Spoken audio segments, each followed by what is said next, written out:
Welcome to our channel. Jyotsna సూరజ్కి పెళ్లి చేయాలని నిర్ణయించుకున్న శివనారాయణ షాక్లో మాలిని. అసలు ఇదంతా ఎలా జరిగింది ఏంటి అనేది తెలుసుకోవాలి అనుకుంటే మా ఈ వీడియోని చివరి వరకు స్కిప్ చేయకుండా చూసేయండి. ఇక కార్తీక దీపం సీరియల్ అప్డేట్ ఎపిసోడ్స్ మీకు ఎప్పటికప్పుడు రీచ్ అవ్వాలి అంటే మా ఈ ఛానల్ని సబ్స్క్రైబ్ చేసుకోండి, పక్కనే ఉన్న బెల్ ఐకాన్ని ట్యాప్ చేయండి. ఇక వీడియోలోకి వెళితే కనుక సుమిత్ర అయితే సూరజ్కి ఇంకా జ్యోత్స్నకి ఎలాగైనా సరే పెళ్లి చేయాలి అని చెప్పేసి ఇంకా శివనారాయణ దగ్గరికి వచ్చి మావయ్య గారు మీతో ఒక విషయం మాట్లాడాలండి అంటే ఏంటో చెప్పమ్మా అంటారు. అని అంటే ఏం లేదండి, మీకు సూరజ్ మీద ఎలాంటి అభిప్రాయం ఉంది అని అనగానే చెప్పాను కదమ్మా ఆల్రెడీ నీకు, సూరజ్ మన ఇంట్లో ఒక మనిషి, తను మంచితనం కానీ అభిమానం కానీ తన క్యారెక్టర్ కానీ ఎంతో బాగా నచ్చాయి నాకు, అందుకే తనంటే నాకు చాలా ప్రత్యేకమైన అభిమానం అమ్మా అని చెప్పేసి సుమిత్రతో అంటాడు శివనారాయణ. అయితే మరి సూరజ్ని మన ఇంటి అల్లుడిగా చేసుకోవడంలో మీ అభిప్రాయం ఏంటి మావయ్య గారు అని అడిగితే చాలా బాగా చెప్పావమ్మా, నా మనసులో కూడా ఆ ఉద్దేశం ఉంది. మన జ్యోత్స్నకి సూరజ్ అయితే చాలా మంచి జోడీ అనిపించింది, ఖచ్చితంగా వాళ్ళిద్దరికి పెళ్లి చేస్తే కూడా బాగుంటుంది అనిపించింది. నేను కూడా ఈ విషయం మీతో ఒకసారి మాట్లాడదాం అనుకున్నాను దశరథ్ వచ్చిన తర్వాత అని చెప్పేసి శివనారాయణ అంటాడు. ఇంకా మళ్ళీ ఆలస్యం ఎందుకు మావయ్య గారు, ఎలా అయినా సరే వాళ్ళిద్దరికి పెళ్లి చేస్తే బాగుంటుంది కదా అనిపిస్తుంది. ఎందుకంటే జ్యోత్స్న కొంచెం వియర్డ్గా ఉంటుంది కదా, మరి తనలాంటి మైండ్ సెట్ ఉన్న మనిషికి ఖచ్చితంగా సూరజ్ లాంటి వాడైతే ఓపిక్గా ఉంటాడు, పైగా మనతోనే ఉంటాడు అని చెప్పి సుమిత్ర అంటది. అవునమ్మా, నాకు అదే మంచిదనిపించింది. ఖచ్చితంగా ఈ విషయంలో ఇంకా ఆలస్యం చేయొద్దు. అయితే నీ మనసులో కూడా అదే అభిప్రాయం ఉంది కదా, మన ఇంట్లో వాళ్ళని కూడా ఏ విషయం తెలుసుకుందాం అని చెప్పని ఇంకా అందరినీ పిలుస్తారు హాల్లోకి. పిలిచి ఇంకా ఇలాగా సూరజ్కి అలాగే జ్యోత్స్నకి పెళ్లి చేయాలని చెప్పి అనుకుంటున్నాం మేము అని చెప్పి అనౌన్స్ చేస్తాడు శివనారాయణ. ఇక ఆ మాటలు విన్న జ్యోత్స్న చాలా షాక్ అయిపోతుంది. సూరజ్ మాత్రం కొంచెం నెమ్మదిగా ఉంటాడు, సైలెంట్గా ఉంటాడు. సూరజ్, నాకు ముఖ్యంగా నీ ఒపీనియన్ కావాలి, నీకు మా ఈ జ్యోత్స్నని పెళ్లి చేసుకోవడం ఇష్టమేనా అని చెప్పి శివనారాయణ అడుగుతాడు. అలా అడిగేసరికి నాకు ఏం మాట్లాడాలో అర్థం కావట్లేదండి, మీలాంటి పెద్దవాళ్ళు నాలాంటి వాడిని ఇలా మీ ఇంటి పిల్లని ఇచ్చి పెళ్లి చేస్తాను అని చెప్పి అంటుంటే నాకు మాటలు రావట్లేదు, చాలా సంతోషంగా ఉంది లోపల. కాకపోతే ఇక్కడ ఒక విషయం మనం గమనించాల్సింది ఏంటి అంటే, ఇక్కడ కావాల్సింది నా అభిప్రాయం మాత్రమే కాదు, జ్యోత్స్న గారి అభిప్రాయం కూడా. ఎందుకంటే ఆవిడికి నన్ను పెళ్లి చేసుకోవడం ఇష్టం ఉందో లేదో నాకు తెలియదు అని చెప్పేసి అంటాడు సూరజ్ ఇన్నసెంట్గా. ఇక ఆ మాటలకి సూరజ్ని చాలా కోపంగా జ్యోత్స్న చూస్తూ ఉంటుంది. సరే, జ్యోత్స్న అభిప్రాయాన్ని నేను కనుక్కుంటాను, కానీ ముందు నువ్వు ఏమనుకుంటున్నావు అనేది మాకు తెలియాలి కదా. నేనేదో అడిగాను, మొహమాటానికి పెళ్లి చేసుకోవాలి అని అయితే ఆలోచించొద్దయ్యా. ఖచ్చితంగా నీకు జ్యోత్స్న అంటే ఇష్టం ఉంటే, ప్రత్యేకమైన అభిమానం ఏదైనా ఉంటే చెప్పు, ఖచ్చితంగా మీకు పెళ్లి చేసే బాధ్యత నాది అని చెప్పి శివనారాయణ అంటాడు. సుమిత్ర కూడా అలాగే అంటది. అవును సూరజ్, నువ్వు మాకు చాలా బాగా నచ్చావు, మా ఇంట్లో కలిసిపోయావు, అలాగే నువ్వు మా ఇంట్లో అల్లుడిగా ఉంటే బాగుంటుందనిపించింది, అందుకే నీకు జ్యోత్స్నకి పెళ్లి చేయాలని నిర్ణయించుకున్నాం. నీకు ఇష్టం ఉందో లేదో చెప్పు, జ్యోత్స్న కాదనదు అనేది మా అభిప్రాయం అని చెప్పేసి అనేసరికి నాకు చాలా ఇష్టం అండి, ఆవిడని పెళ్లి చేసుకోవడం నాకేం సమస్య లేదు అని చెప్పి అంటాడు సూరజ్.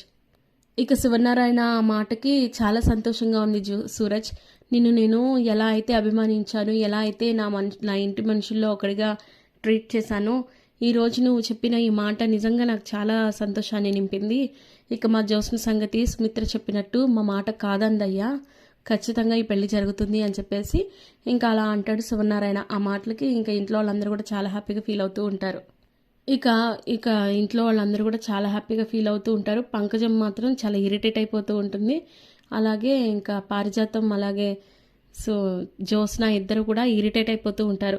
ఏంటి గ్రాని, తాతయ్యకి బుద్ధి లేదా, బుద్ధి లేని పనులు చేస్తున్నాడు అది ఇది అని చెప్పంటే, ఈ మాట కాస్త గట్టిగా అన్నావు అనుకో, నీతో పాటు నన్ను కూడా బయటికి గంటేస్తారు అని చెప్పంటది. ఏంటి గ్రాని, మరి సూరజ్ని పెళ్లి చేసుకోవడానికి ఇష్టమా అని ఒక్క మాట కూడా అడగలేదు అని అంటే, అది నీ మీద నమ్మకం అని ఇప్పుడేగా ఆయన చెప్పారు అని చెప్పి నెమ్మదిగా అంటూ ఉంటుంది. అలా అంటూ ఉండేసరికి ఈ సూరజ్ గారిని మామూలుగా వదలకూడదు, వీడిని నేను పెళ్లి చేసుకోవడం ఏంటి మమ్మీ, అసలు గ్రాని అసలు అది ఇది అని చెప్పేసి తిడతా ఉంటుంది నోట్లో.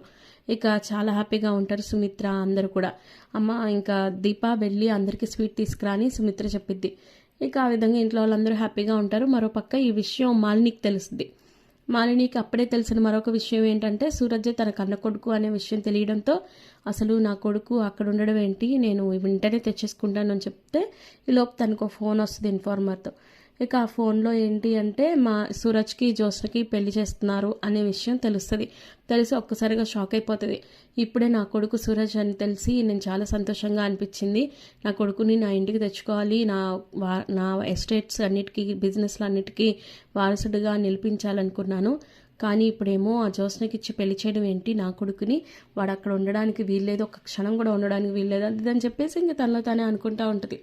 ఇక తనతోనే మాట్లాడుకుంటూ తనలోనే నా కొడుకు ఇన్ని సంవత్సరాలు కూడా నాకు దూరం అయ్యాడు, ఇంతకాలం వాడు ఎక్కడున్నాడు ఏం చేస్తున్నాడని తెలియక మదన పడిపోయాను. వాడు ఇప్పుడేమో ఏకంగా వాళ్ళ తాతయ్య ఇంటికి వెళ్ళాడా, వాళ్ళ అత్తయ్య దగ్గరికి వెళ్ళాడా, చెప్తాను వాడి సంగతి. ఇప్పుడేమో జ్యోత్స్నని పెళ్లి చేసుకోబోతున్నాడా, నేను ఊరుకోను, అది ఇది అని చెప్పేసి ఇంక తనలో తానే అనుకుంటా ఉంటుంది. ఇక అప్పుడే దక్షిణామూర్తి వస్తాడు. దక్షిణామూర్తి వస్తే ఇంకప్పుడు తనతో చెప్పుద్ది, మావయ్య మీకు ఈ విషయం తెలిసిందా, సూరజ్ నా కొడుకు అని చెప్పంటే, అవునమ్మా నేను కూడా ఇప్పుడే తెలుసుకున్నాను, చాలా సంతోషంగా అనిపించింది.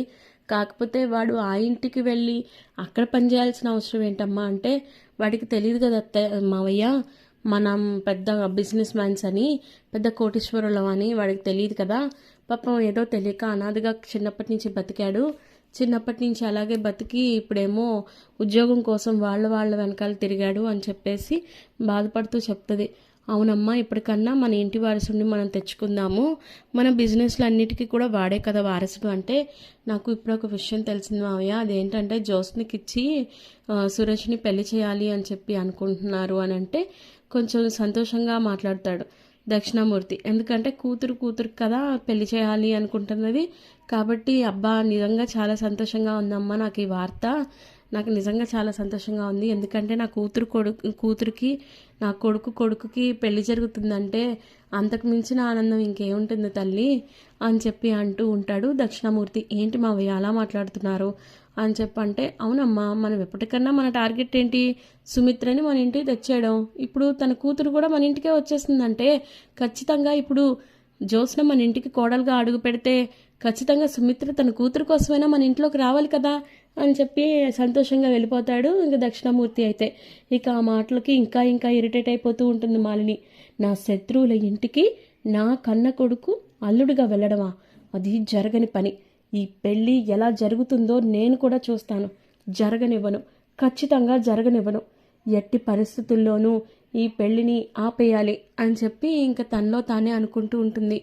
ఏ విధంగా అయినా సరే ఆపేయాలి అనుకుంటూ ఉంటుంది మాలిని. ఇక మరి జ్యోత్స్న సూరజ్ల పెళ్లిని జరగకుండా ఎవరెవరు ఆపబోతున్నారు, జ్యోత్స్న మాలిని వీళ్ళిద్దరూ చేసే ప్రయత్నాలు ఫలిస్తాయా లేదా, సూరజ్ వాటిని తిప్పి కొడతాడా లేదా అనేది తెలియాలి అంటే కార్తీక దీపం అప్కమింగ్ ఎపిసోడ్స్ వరకు వెయిట్ చేయాల్సిందే. ఈ సీరియల్ అప్కమింగ్ ఎపిసోడ్స్ ఎప్పటికప్పుడు మీకు రీచ్ అవ్వాలి అంటే మా